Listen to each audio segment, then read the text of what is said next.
Marco Hernandez. I'm Derek Tim. And these are just a few of the prints that we've done up to this point. This project has been ongoing for several years now, and it's a bit unorthodox when compared with other projects. Most other projects get a concept and then they go from start to finish, kind of doing it all from scratch, but we came in with a fully functional printer right off the bat. So the main goal of our project is to eliminate the deformation within printed parts. And we've gone from something like this, which is about 90% plastic, 10% sand, and we're going to something that's a little more like this, where it's much more flat, there's not as much curvature within the part. So that was our goal, was to eliminate the material deformation through the use of a fiber element, and the two fibers that we're using currently are fiberglass and basalt fiber, but theoretically any fiber that you can think of, such as carbon fiber or recycled composite materials that have their own specific benefits. The design process first started by printing blocks with only plastic and sand. These were used as controls to compare to once the addition of the fiber element into the plastic and sand mixture was deemed a success.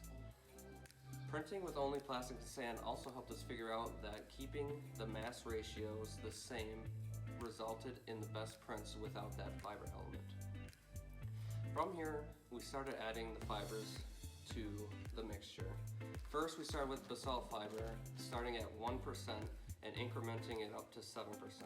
The same process was done with the fiberglass fibers, in starting with 1% fiberglass and making our way up to 7% of fiberglass. And this resulted in giving us blocks that we could extract samples from.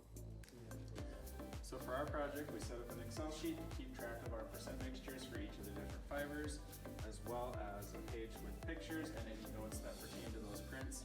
The constraints for our project were to try and have this be able to be used on off-Earth habitats such as Mars or the Moon.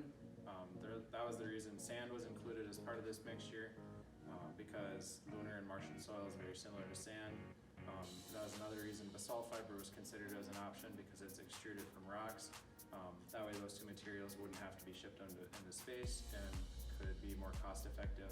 Another constraint was the budget. We didn't really have a set number, but we were allowed to purchase different materials for our testing, as well as anything we needed to fix the printer.